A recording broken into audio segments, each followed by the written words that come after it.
السلام علیکم ورحمۃ اللہ وبرکاتہ۔ امید ہے کہ آپ حضرات خیریت سے ہوں گے۔ دوستو، قرآن و حدیث کی روشنی میں آئیے کچھ خاص باتیں ہم جان لیتے ہیں۔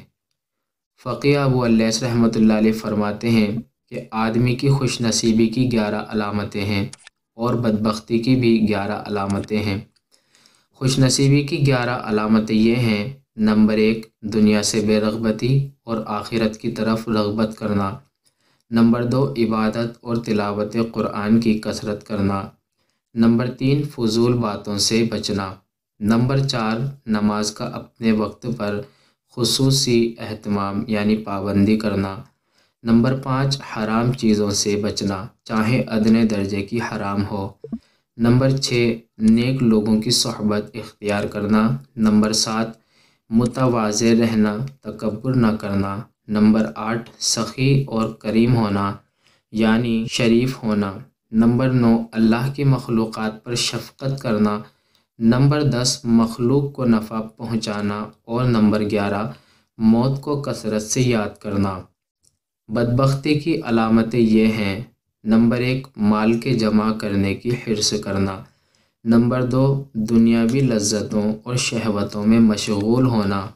نمبر 3، بے حیائی کی گفتگو اور بہت بولنا۔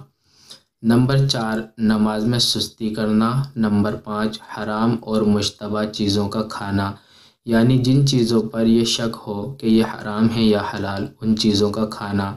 اور فاسق فاجر لوگوں سے یعنی اللہ کے دشمن گنہگار لوگوں سے میل جول رکھنا۔ نمبر 6، بری عادتوں کا ہونا۔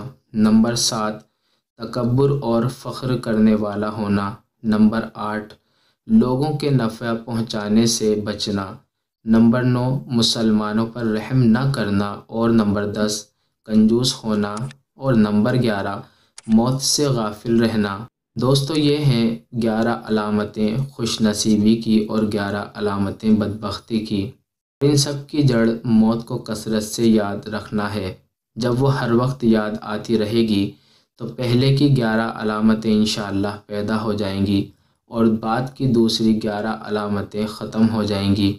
حضور صلی اللہ تعالی علیہ وسلم نے ارشاد فرمایا، لذتوں کو توڑنے والی چیز موت کو کثرت سے یاد کیا کرو۔ دوستو، اللہ تعالی ہم سب کو خوش نصیبی کی علامت نصیب فرمائے اور بدبختی سے ہم سب کی حفاظت فرمائے۔ السلام علیکم ورحمۃ اللہ وبرکاتہ۔